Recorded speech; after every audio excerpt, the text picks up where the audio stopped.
understand from large companies is that they normally, for a lot of their activities, let's say for drilling, building infrastructure, they often hire other companies to do this for them. In terms of the hydrogen economy, if we want to use hydrogen, and we need it for specific processes anyway, it's going to be cheaper than the current options that we have. And there's a very big reservoir of this kind of minerals in the earth.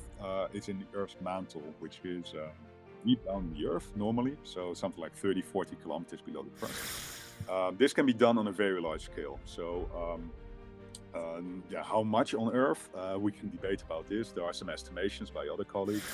And then what we try to do is to try to figure out where the conditions are right for this hydrogen generation through this reaction or between mantle rocks and water.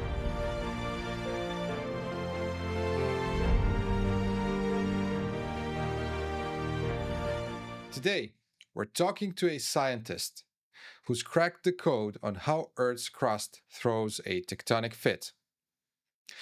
Meet Dr. Frank Zwaan, a geologist who's basically a Swiss Army knife of making rocks spill their secrets. This guy's career, let's just say Europe's academic scene, is his personal hotboard. Amsterdam, Rennes, a master thesis at Shell, PhD at Bern, then the labs in Florence, Potsdam, and finally Lausanne, where he's now simulating planetary drama in 4D. His mission? Proving geoscientists aren't just people who argue about rocks. They are the unsung architects of the energy transition, turning tectonic chaos into renewable hope. Frank, welcome. Yeah, thank you very much for this very nice intro, and happy to be here. Thank you for the invitation. Can you give us a short introduction into why are you so passionate about natural hydrogen? Yeah, so natural hydrogen is a green energy source, and we talk a lot about hydrogen as a hydrogen economy, where we can use hydrogen to fuel our industry. And so the beautiful thing about hydrogen is that hydrogen, if you burn it, you get energy and water, and there's no pollution whatsoever. It's really a green energy source, a fuel. The problem, however, is that this hydrogen that we are currently using is being produced. We still need to somehow make it. And this is done in a synthetic way. So we need energy, lots of energy. And the question is, where does this energy come from? So it's not a great way of working. Even the hydrogen, even though the hydrogen itself is clean. So there might be other ways of doing working with hydrogen, and this turns out that to be possible with geological processes. So there are different processes in the earth that can produce hydrogen as a gas, natural hydrogen or white hydrogen. And if we can harvest this hydrogen, then we would have free green energy without the whole problem of having to produce the hydrogen in the first place. Now, the $1 million question: what challenges have hindered the discovery and exploration of natural hydrogen by now, and how can these be addressed? Why don't we have a major discovery already? Yeah, I guess there are multiple reasons. Well, the first thing maybe to mention is that there is actually already discovery in Mali on a small scale. So we know that this natural hydrogen exists and that we can produce it, but on a small scale. The problem that we have is that probably um, in the past we never really looked for it. We didn't really think about this as an option. We had other options like petroleum, oil, and gas, which are very easy relatively to find and to produce, whereas hydrogen is a little bit more tricky. It was maybe not very clear that there were potentially large volumes of hydrogen being produced by the Earth. So we knew it was already there. We know from different places that hydrogen gets to the surface. It's around. But it was never really seen as an option for producing for generating energy.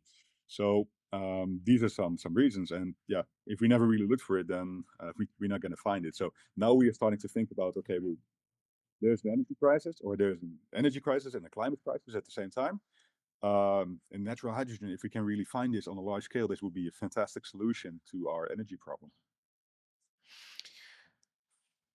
What do you think? What are the primary risks associated with investing in natural hydrogen? There are quite a few companies now starting, the research and investors, angel investors, and so on. But what could be the risks in this game? Yeah, I guess the biggest risk is that we don't really know so much yet. I mean, we have an idea that there can be large volumes being generated, but if we can really Yeah. harvest, that's the big question, and that needs to be proven. So, any euro, any dollar you invest in this enterprise at the moment is a gamble. Let's say on this on the existence of these accumulations of hydrogen that we can exploit. Um, but yeah, the investment itself is not that large, and the price can be very large at the same time. So it can be a very big win if we can make it work. But yeah, there is a Y- risk that it's not there. You've done your master thesis at Shell. Like, despite of the potential of natural hydrogen, major oil and gas companies have been kind of slow to engage in this game. Why do you think this is so? Yeah, to be very frank, let's say as a prank on my name. To be very frank, I think that the big oil companies they have their vested interest, they have their structures in place, they know how to make money. Yeah. They're probably just waiting for small, adventurous companies to prove the concepts, and then they will move into this domain, and they will probably just buy up these smaller companies and integrate them into their structure. I think that's the way it currently works. That that does make a lot of sense. But from the technological side, do we need like their technologies, their experience? What technological advancements are necessary to efficiently extract and utilize natural hydrogen? Well, I'm not an expert on the exact details. I'm not an engineer, but as I understand it, it's fairly simple to apply very similar drilling processes. There might be some modifications that need to be done to infrastructure because hydrogen has slightly different properties compared to, for instance, natural gas. But in principle, these should be all technical challenges that are easily or relatively easy to solve. Also here, what I understand from large companies is that they normally, for a lot of their activities, let's say for drilling, building infrastructure, they often hire other companies to do this for them. So Yeah. they don't necessarily have the expertise in house anymore, but they have external companies that they engage for specific tasks. So these smaller companies, they are specialized in these tasks. They will have to develop the tools to exploit or to drill for hydrogen, to manage the hydrogen. That's how I understand it. So it's the larger companies. They invest, let's say, and they manage the Yeah. smaller companies to do what they need them to do. From the production cost perspective, how does the cost of producing natural hydrogen compare to other energy sources? Like, you probably will not get like the final product. You need to do clean it or whatever. What does this mean in terms of competitiveness? So I'm not totally an expert on this field either, but I know that if you exploit petroleum or gas, you need to clean it potentially. Yeah. You have some pollutions or some elements in there, some materials, some chemicals that you need to get out in order to have a clean product. Yeah. Um, so this might also be the case for hydrogen, of course. Yeah, if you pump up something from the Yeah. depth, there might be different types of water, etc., in there. So this might have to be cleaned. But I'm sure there are ways to do this, technical means to do this. Then, if it comes to the price, yeah, this will in fact, of course, the price. This will affect the price. I guess also depending on where you produce the hydrogen, what the distance to your consumer, etc., to your market is. This will all be important questions and important considerations to consider. Yeah. And what the price of hydrogen itself? I'm not. I don't remember the exact price compared to, for instance, petroleum. But what I understand is that if we can have natural or white hydrogen, so hydrogen generated from the earth that we exploit directly, it is very cheap compared to synthetic hydrogen. So the hydrogen that we Yeah. produce ourselves. So in terms of the hydrogen economy, if we want to use hydrogen, and we need it for specific processes anyway, is going to be cheaper than the current options that we have. Yeah. Uh, let's now go to a bit more technical part of the interview, starting with the question: how big are actually these reservoirs or kitchens? You know, the where the hydrogen is. What through your scannings and everything that you've done, what do you think? Yeah, so the size of them, this depends on the geological context. So there are different sources of natural hydrogen or white hydrogen in nature. This can be, for instance, radioactive decay in the crust, which causes water to generate hydrogen, or to split and generate hydrogen. There can be bacterial processes, transformation of organic material, but the biggest one is when rocks react with water, with iron containing when water reacts with iron containing rocks or minerals. And there's a very big reservoir of this kind of minerals in the earth. It's in the earth's mantle, which is deep down in the earth normally, so something like 30, 40 kilometers below the crust.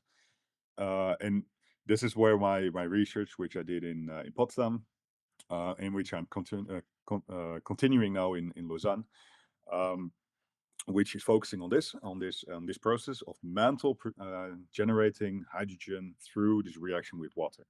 So what we need there is to have this mantle rock getting closer to the surface. This can be done by tectonic processes, and then water can react with these mantle minerals in order to generate the hydrogen. This can be done on a very large scale. So yeah, how much on Earth? We can debate about this. There are some estimations by other colleagues. We have some ways of estimating this through computer models where we simulate the deformation of the Earth, how these pieces of mantle, these mantle rocks, get close to the surface, where they can react with water. And if you want to put a number on this, we estimate that this is a process that can be very efficient in mountain ranges. And in these mountain ranges, like the Pyrenees, for instance, we have a short calculation in which we think that the generation of hydrogen in down there in the earth per year could fuel the energy needs of a town like Toulouse, which is 500,000 people. That's per year in that specific area. So then the question becomes how much of this hydrogen can be accumulating over a longer time period, geological time, in reservoirs that we have multiple, many times more this kind of volume, so you can really use it for a longer time for larger areas. And this is a big question. But yeah, in principle, there can be per year in a small area a lot of production of hydrogen. Wow. How might variations in fault permeability, fluid sources, or chemical gradients alter hydrogen generation efficiency during rift inversion? Yeah, so this is indeed a big question. So what we did with these models that I did in Potsdam, um, we had a couple of assumptions. So the models themselves, they are on a very large scale. Think about hundreds of kilometers. And then what we try to do is to try to figure out where the conditions are right for this hydrogen generation through this reaction or between mantle rocks and water. So there needs to be water. We think that can happen through large faults that develop in the earth. There needs to be a right temperature, and then we also need to have this mantle rock. And so, an important question here, an important limitation to the whole process of hydrogen generation through these kind of reactions is indeed the presence of water. And what happens during this process, which is called subtonization, by the way, is that you have a volume change. And so if you have the water going through the mantle, then suddenly the mantle expands. And you can imagine that maybe what happens in a fault is that it might block the fault because it just fills in all the space. At the same time, it might also crack the rocks around it. So there might be waves of water to flow through the rocks in a better way. So there are two things that can happen. Either you have less permeability, less water circulation, so that's not a good thing for the hydrogen generation, or it can actually be improved. And this is one of the things that we need to better understand, because in this whole modeling thing, there are different aspects that we touch upon, but that we don't really define in too much detail. And these are very important questions that need to be studied to make sure that we really understand the hydrogen system and the hydrogen potential. So yeah, this is an open question that needs to be studied more, but there are different implications. So it can block the fault and halt water circulation, or it can actually enhance water circulation.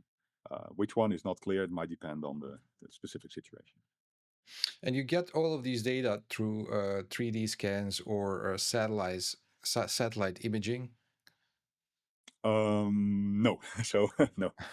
This data, so insights in the Earth, you can get from from satellite data, not satellite images, but Yeah. um, for instance, with satellites or with airplanes, you can measure things like gravity or magnetism in the Earth, which tell you Mm. something about the structure of the Earth that you have below your feet or below your airplane or your satellite. So that's one thing.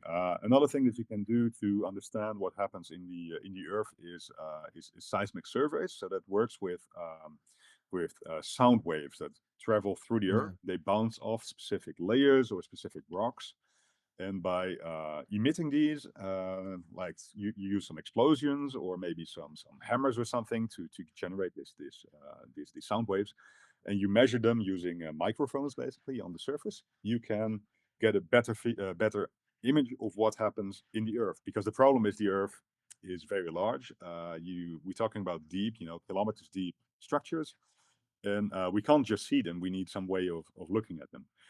Well, with these, what we call geophysical methods, we can have an idea of what happens in the subsurface at the present day. So what does it look like? More or less it's pretty rough still, because the resolution is not like meters, but we're talking about tens or hundreds of meters. But then we have a feeling of, let's say, what the present day structure of, let's say, the Alps or the Pyrenees looks like. With the models that I've done in Potsdam, we can get a better feeling of how these kind of structures are developing or have developed over geological time, because this is very important to understand the geological history of these structures, to know where specific resources like hydrogen, when they have developed, where, how much, and where we can find them nowadays. So yeah, we have different ways of looking at the present day Earth, but then we still need to understand the history behind Yeah. the present day. It's very interesting that you went to mountains to search for it, and I would like to know how these compare to other locations where people are searching or where it's found, compared to the mountain ranges where you searched for it. Yeah, so we were looking into what you can call orogenic hydrogen systems. So these are places in mountain ranges where we know that these mantle rocks that can generate hydrogen and through reaction with water, that they are relatively close to the surface at the right location. And so we're talking about mountain ranges, but the exploration itself is not necessarily in the mountain itself. So don't think about, we go onto the high peaks of the Alps or Yeah. Himalayas, but we are actually looking in the sedimentary layers that are just next to the mountain range, or just into the mountain range, but not high into the mountain range. Yeah. What happens is that you have this generation, or the concept is that we have the generation of hydrogen deep down in the Earth, and then it migrates along, let's say, faults or other pathways, hopefully into these sedimentary layers when they can accumulate in a similar way to petroleum, like oil and gas. And then it can form large accumulations. These are the ones that we try to find. And one way of trying to looking for this is to go along these large faults. We know where they are more or less in the Earth, and where they get to the surface, you can measure hydrogen in spring water, for instance, or in the soil. And previous studies from colleagues in the Pyrenees, so in the north, in the southwestern part of France, they have measured high concentrations of hydrogen in the soil along these large faults. And we also did a field work there for exploration to test, to measure hydrogen in spring water along these large faults. And so this kind of thing can help you to show whether there is anomalous hydrogen And then you can wonder, where does it come from? This might indicate active hydrogen generation from the subtonization process, this mantle body Yeah. that we know is down there. So this gives you an indication. Then you need to look further. Okay, where might actually be accumulations be that we can drill? That's the next step. But it's a nice indication already. Yeah. Oh, How so might 3D? so and the difference compared to other settings is that this is relatively young in terms of geology. So it might just be relatively young in terms of being put in place as a system. There might be other systems where mantle rocks have been close to the surface for a longer time, and then you might already have a lot of hydrogen generation in the past, but it might be lost. So there you will be looking at a slightly different system. But even then, you can use the same kind of surface exploration to get a feeling of, yeah, is there hydrogen generation? Can we harvest this, etc. So in some way, it's a little bit different in terms of geology, but the Mhm. exploration on a first order basis can be similar as well. How might 3D complexities like a long strike heterogeneity or oblique inversion affect the distribution and connectivity of hydrogen kitchens and reservoirs? Yeah, so it's very important to consider the 3D aspects of geology. So the models that I did again in Potsdam at GSZ, they are 2D. So it's just we do first we stretch the crust, the mantle gets to the surface, then we in an ocean, then we close the whole thing, we build a mountain range, and then mantle is being pushed up into your origin, and then you can think about, yeah, where do we get the hydrogen generation, where do we get reservoirs that it can accumulate in, etc., in 2D. So it gives a nice feeling, a nice idea. But then nature is 3D, and indeed there are if you look at the Alps or the Pyrenees or other mountain ranges, there are lots of variations along these systems, and they will have a large impact on a very important impact on the hydrogen system. So, for instance, the Alps contain in the west more exhumed mantle or mantle close to the surface compared to the east. That has to do with how the history of the mountain range and the amount of compression, how much the plates have, have been pushed together. They also rotate in 3D, and all this creates different amounts of mantle being pushed to the surface or not being pushed to the surface. So that's a very important aspect. That, yeah, in different places of mountain ranges you don't have the same structures. Then how this compares to linking up the kitchen, let's say, so the generation of hydrogen in the mantle, and how this links to your reservoirs.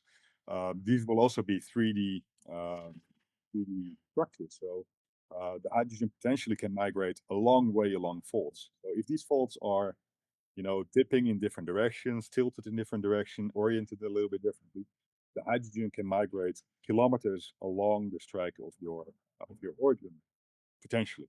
So this has a big effect. We really need to understand the 3D aspects of the whole system. So you can't just look in 2D and hope for the best.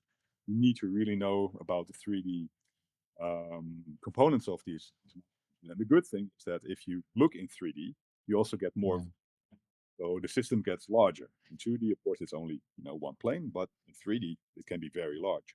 So hopefully, we get very large systems in origins. Wow. Indeed, it is so promiscuous molecule. It is. How might co-generated gases or microbial activity in reservoirs affect hydrogen purity and exploration targeting in rift inversion systems? Yeah. So basically, what I think is the biggest question that we have is whether we can generate large accumulations of hydrogen, whether it's being preserved sufficiently. Because we know the Earth is producing large volumes.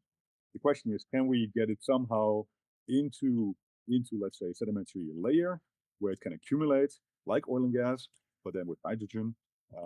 And if there's a nice cap rock on top, like a salt or a clay layer that keeps the hydrogen within that sand layer, let's say, or that reservoir layer, and then over a longer time period, can it stay there? Can it does it remain hydrogen? Because hydrogen indeed is very reactive.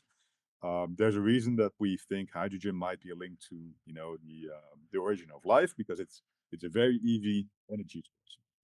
Um, and so there are microbes that like to use hydrogen, that like to consume hydrogen. There are geological processes or geochemical processes that can transform hydrogen. So, for instance, if there's carbon around, hydrogen can be turned into methane, CH4.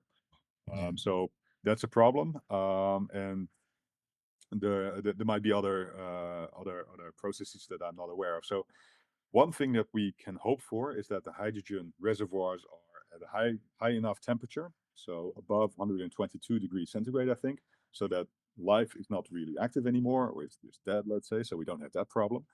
But then still, there might be other processes that can consume hydrogen. So this is a question to the geochemists. What happens to the hydrogen when it's generated, when it's migrating Yeah. to the reservoirs and within the reservoirs? Does it react with something? Is it being consumed, or not? And can we have really large accumulation? So these are very important and big questions. I know that people who are looking at reservoirs to store hydrogen, so just hydrogen that we produce nowadays, in the factory, where we use a lot of energy to produce the hydrogen, we still need to store it somewhere. And hydrogen likes to escape. It's very small, so it's Yeah. one thing that we can do with this synthetic hydrogen is to store it in, for instance, salt caverns or in depleted petroleum reservoirs. And then the question is, yeah, can you store it there for a longer time or not? What happened to it? Can we get it out again? So these kind of questions are already being answered, and similar questions will have to be considered for natural hydrogen reservoirs that we would like to drill. So yeah, this is a big topic, I think, and probably the biggest challenge in whole this whole debate, this whole kind of field of research and exploration. This is getting very, very, very interesting, and in an Indiana Jones kind of way. So I'm really looking forward to first discoveries. But beyond seismic imaging, what geophysical methods could help identify active serpentinization zones or hydrogen migration pathways? Yes. So, well, seismic data, they allow you to have an idea of the geology, the structures, the layers in that. But it doesn't tell you that much about, I think, where the substantiation might be happening. For that, a very useful geophysical method would be gravity, um, and I think also magnetism. I believe there are some recent studies in the Pyrenees, but the idea is that you can use these data. So if you have, let's say, a survey of an area where you have magnetic data and gravity data, you can use that to interpret what kind of rocks you might have in the subsurface. This is being used for identifying where mantle bodies, so mantle bodies close to the surface, are located in the Pyrenees, for instance. But it can also help you to determine the type of rock. So as we discussed before, serpentinization, this reaction between mantle minerals and water, changes the density of your rock. I believe that mantle rocks normally are at a density of something like 3,300 kilograms per cubic meter, but this drops dramatically if you start to serpentinize it, and you get then it's something like 2.6 or 2.7, something like that. So it's a really drastic change, and this is something that you could potentially measure using these methods. So you can hopefully map out, you can have an interpretation of your subsurface rocks in terms of density, and then you can see, okay, well, this is probably mantle, but here we have a very low density areas that might be all subtonized. And this also means that there is potentially no hydrogen left, or no potential for hydrogen generation left. So you might want to look for the areas where the density is still high, and that's maybe your potential kitchen, let's say. The other thing that you can do is actually using active or sorry, passive seismics. That means you're going to look at earthquakes, natural earthquakes that happen in the earth, We have lots of geophones, so basically microphones that are listening to the Earth, and by measuring or noticing where earthquakes are happening, you might have an idea of where subtonization is going on, where this hydrogen generation is going on. Because of the change of your volume, there might be changes in stress, and that might cause small earthquakes over time that you might be able to trace. Maybe even fluid flow can also generate changes in your kinematic situation in the Earth, which can also be traced potentially by earthquake monitoring systems. So these are two ways of getting a better idea of what's going on down there.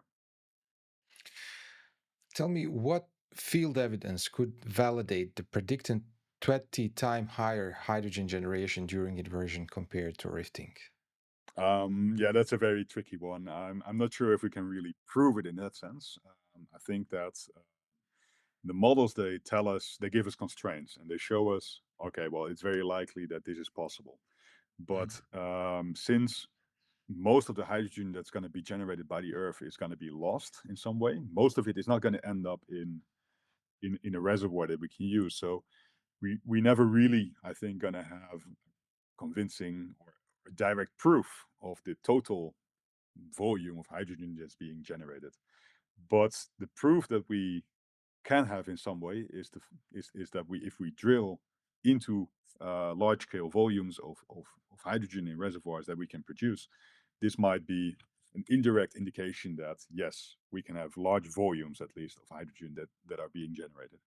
But to really tell, yeah, to really prove that there are these massive volumes, way larger than in oceans, that's going to be a tricky one, I think. How do variations in pre-rift lithospheric composition influence mantle exhumation and serpentinization potential during inversion? Yeah, this is another very good question. So we know that different types of mantle rock have different Yeah. mineral compositions, and depending on these mineral compositions, we have we can expect different volumes of hydrogen. And I think there's a factor of three difference between different types of mantle compositions. So that's one thing. We might have three times more or three times less hydrogen generation. At the same time, that's not that much of, it's not an order of magnitude difference. So it's relatively small, which gives us confidence that this is not too, that whatever mantle you get, you can get still quite large volumes anyway of hydrogen. The bigger question maybe is whether the mantle rock is still fresh. So what happens in these systems is that you need to first open up a basin. You have to first break apart a continent so that the mantle can rise to the surface where the crust is not there anymore. And what happens then is that you get in contact with water. So the uppermost couple of kilometers of the ocean floor is going to be in contact with water and is going to slowly generate hydrogen. And this hydrogen is probably going to be lost because it's in the ocean. There's no way of capturing it in a good way. So this rock is not interesting anymore for the generation of hydrogen later on. If we then close the basin again, um, this this uh, this material might end up in your mountain range or not. That depends a little bit on the tectonics. In our models, we show that it's quite likely that we actually have fresh mantle rocks that are being pushed into your origin. So that's a good thing. So that can still all react and create hydrogen. But if you end up with ocean floor, which we also know happens for instance, in the Alps, we know that there are pieces of ocean floor high up in the Alps. Then there is then the likelihood of generating large volumes of hydrogen is smaller because we know that this kind of rock was already in contact with water. At the same time, there is a good thing that if we look in mountain ranges and we find rocks that have been subtonized um, and reacted with water, it's not 100%. There are large parts that are still somewhat fresh. So this process doesn't have to happen, doesn't have to affect the whole rock. It might only do a part of it. So even if it has been in contact with water before, it might still be able to generate hydrogen later on in the process. So these are also questions that we need to consider. What is the freshness of the mantle rocks? Where do they subtonize? How much of it is subtonized? Where do they end up? And then, yeah, hopefully we can still have large volumes of hydrogen in mountain ranges. So what I can say is that the models that we did in Potsdam, they are pretty promising in that sense, because it seems that we can still have large volumes of fresh mantle in origins. And we know that this happens because there are still fresh mantle rocks also at the surface in these mountain ranges that you can find, you can touch. So it does exist. But yeah, that's the composition of the mantle. It's important to consider the impact on your hydrogen generation potential. Very interesting.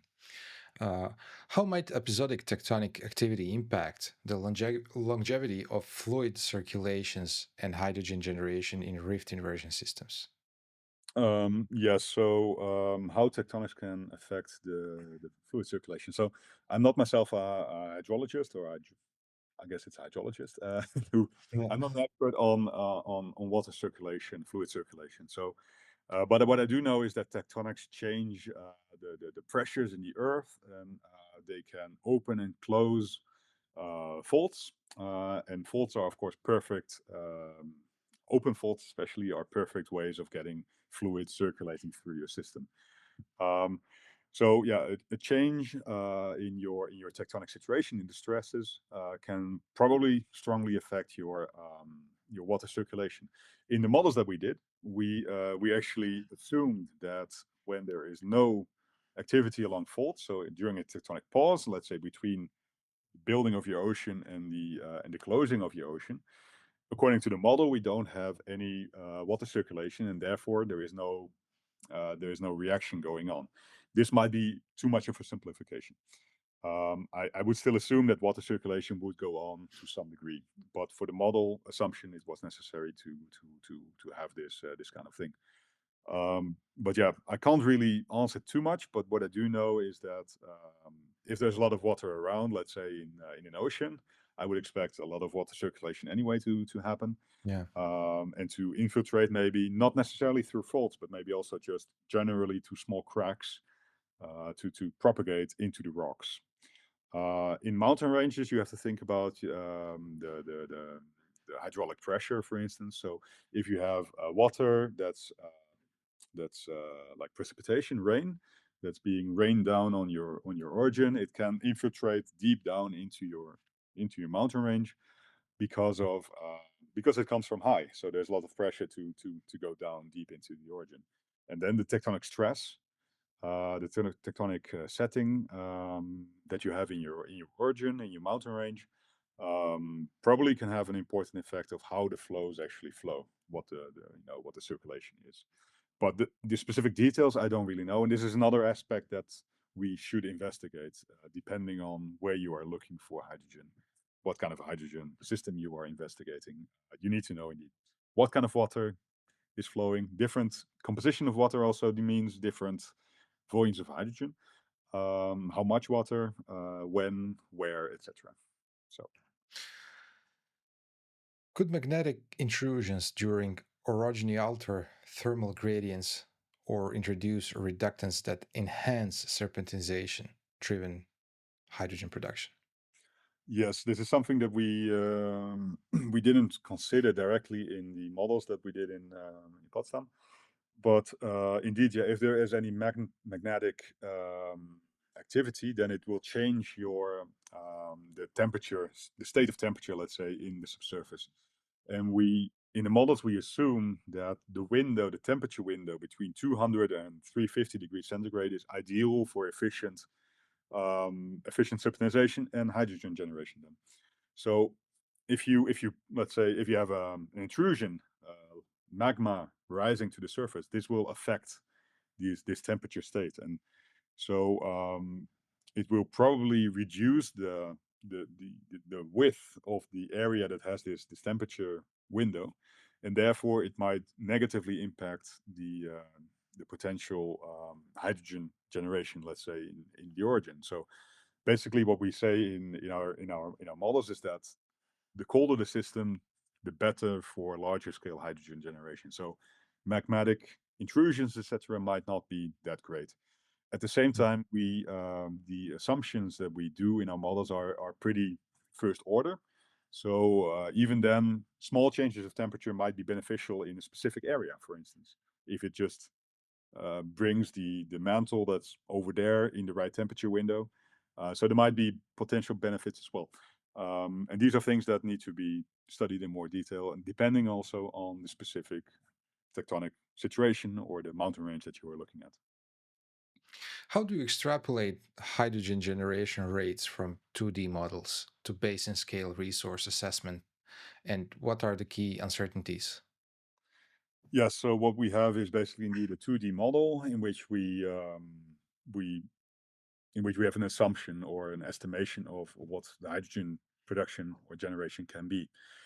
So it's important to stress that these models that we did, they are generic models. So they are not directly representing a specific field example like the Alps, the Pyrenees, or the Balkans. Or so it's more to understand how the system, how these kind of systems in principle work. So you open a basin, and then you close it, and you get mantle rocks that are captured in your origin. So the first step, if you want to really apply these kind of models, would be to build models that are more tailored to the specific setting, so that you reproduce still on a first order scale the history of that system, and then you can trace exactly when, where, and how much hydrogen you can expect to have been generated over time, and maybe where then also the reservoirs would be, etc.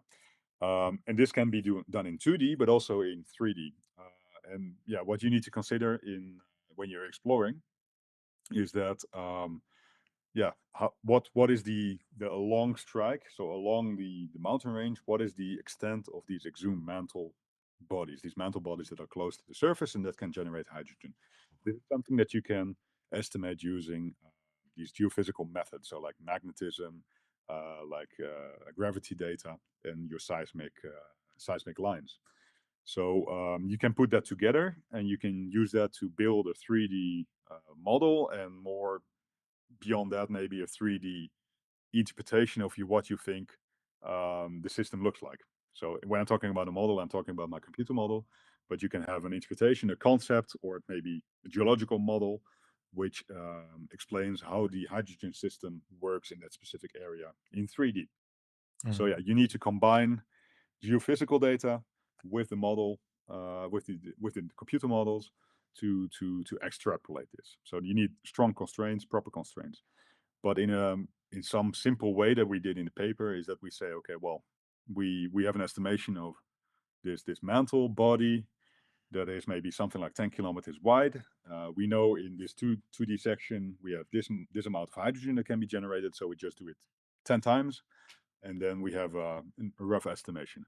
But then, yeah, there will be lateral variations in the structure that need to be considered, etc. So you need to have a good feeling of geology. You need to be a good geologist to understand this kind of system. And I think a lot of expertise from the petroleum industry can be directly applied here, because you have the same kind of problems, the same kind of challenges that you need to address. So there's a lot of opportunity there for petroleum geologists to go into this kind of work here. Yeah. Talking about that, what engineering challenges arise from direct extraction from hydrogen kitchens? Yeah, so maybe something important here to mention is that, yeah, we have this concept that we can either drill into reservoirs, which are in sedimentary layers where we Mhm. have accumulations, and this should be relatively shallow, so a couple of kilometers perhaps. That's the idea, the concept. This is something that can be easily done. We have the technique. The hydrogen kitchen itself, um, according to our estimations or according to our model assumptions, we're talking about something above 200 degrees centigrade, which would be something like 7 or 8 kilometers deep, depending on how hot your system is, which is quite deep. So this is Yeah. quite a challenge to drill that deep. We might be lucky that our our assumption of this window of hydrogen generation is extends to shallower temperatures or lower temperatures, because we were pretty conservative. So that's one hope, that the kitchen might actually be going shallower, so you don't have to drill that deep. But if you would have to drill that deep, yeah, well, one big challenge is it's going to get hot down there. Of course, it's very deep. It's just very expensive to do this kind of drilling. So a challenge would be then you need to be somewhat sure that you can have very large volumes of hydrogen, of course, that will be generated and exploited there. But in general, yeah, it's a very deep borehole, and there are specific technical challenges linked to that. And a borehole engineer can probably explain this better, but you need a lot of material, probably a lot of time, a lot of cash to do that kind of thing. Yeah. It's a challenge. So the hope would be that we don't have to drill into the kitchen. There is actually another consideration, another option, that we might drill into shallower mantle bodies that are potentially not necessarily directly generating hydrogen at the moment, but we can maybe stimulate the hydrogen generation by pumping in water. So kind of helping the system along. And maybe this can be done at lower temperatures. And this is something that would be very, very interesting, because we have a lot of mantle lying around, let's say, on the Earth. And instead of having to hope for reservoirs, this might be another option, to directly drill into mantle rocks, pump water in there, and extract hydrogen directly from the Earth in that way. Then you might not have to drill deep into a kitchen, and that could be great as well. But this is something that we need to explore. So we need to keep the options open. I understand people and companies are looking into this option as well. So Yeah. yeah, lots of interesting things that could be done. Let's go back to mountains. How do differences in rift inversion histories between Pyrenees and Alps affect their hydrogen perspectivity?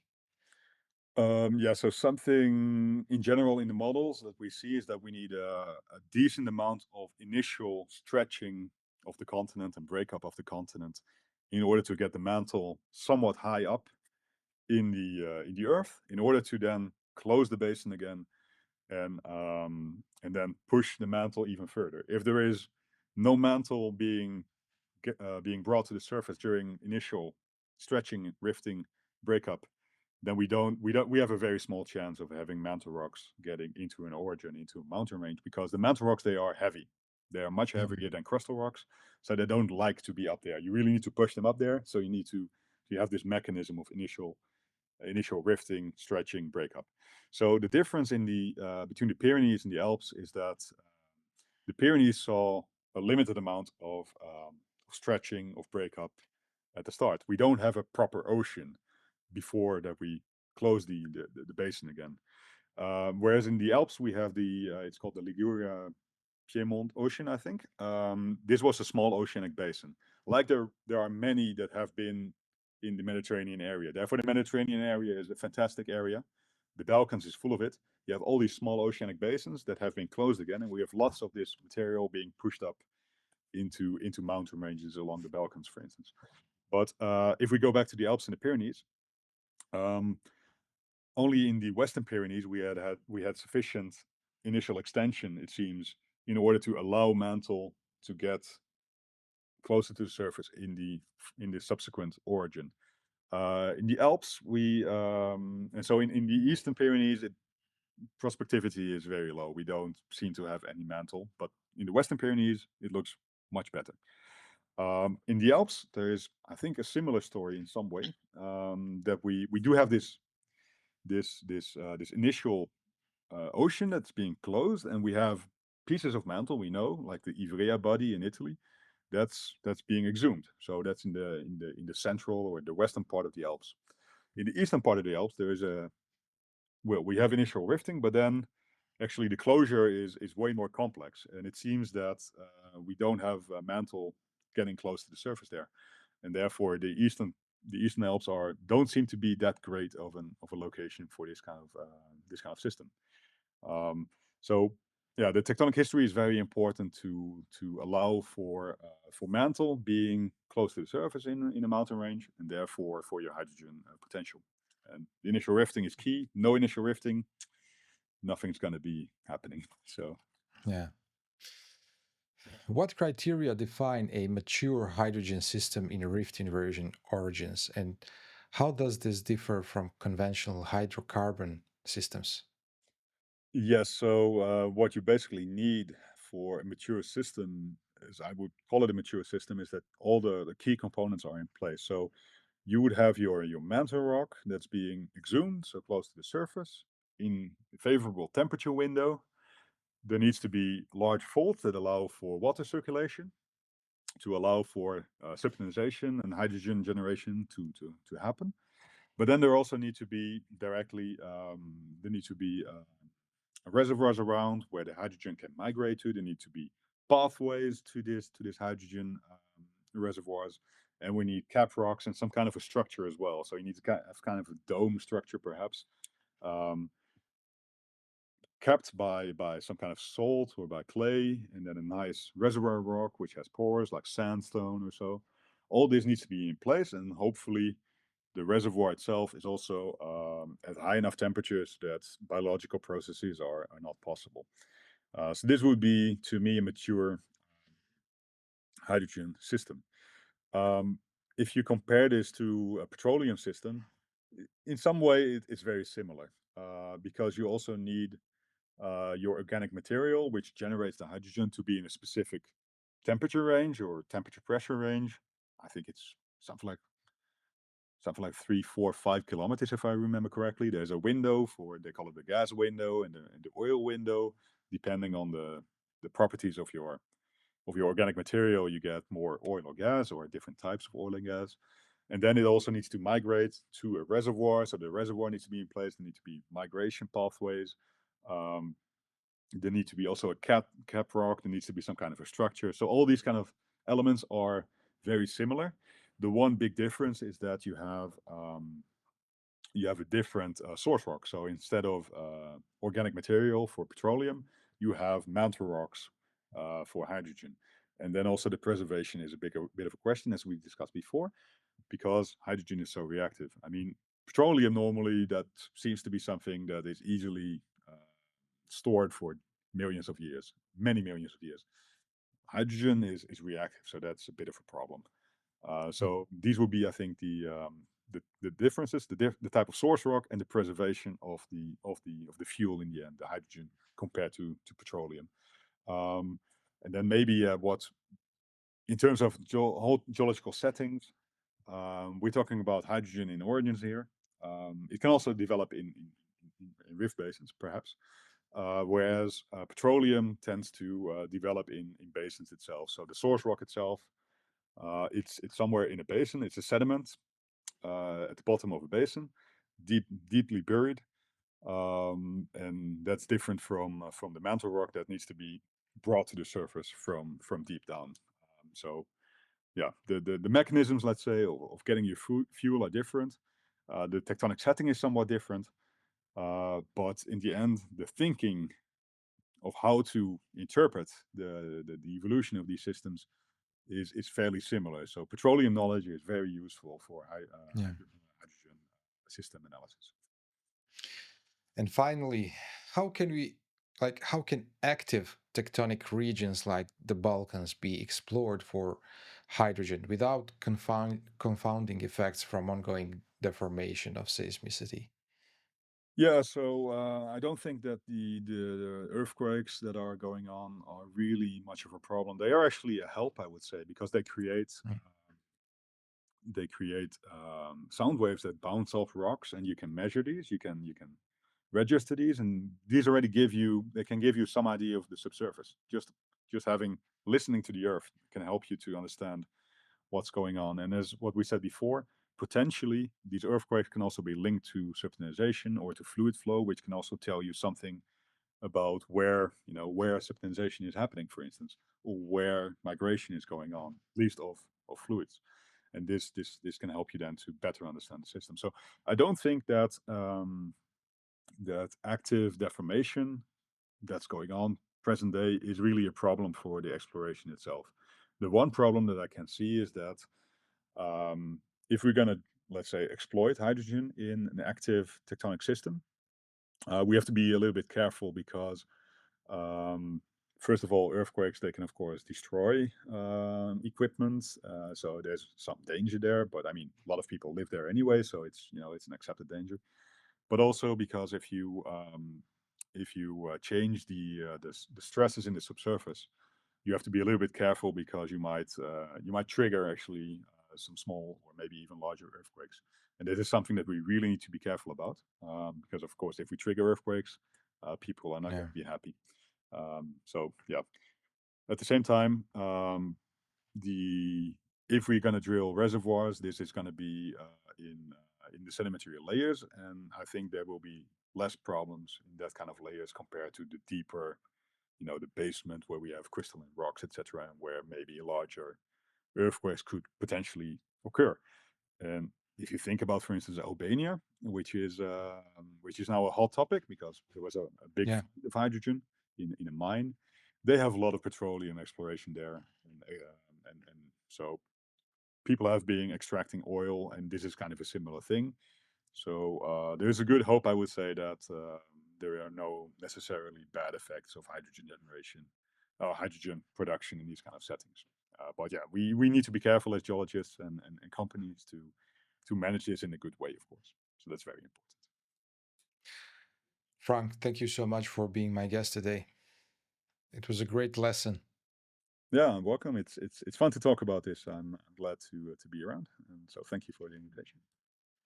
I'm looking forward to the webinar that we're going to have on Thursday. So, everybody, stay tuned for that one. We will publish this on the website and you can register. Thanks again and see you soon. Fantastic. Thank you very much.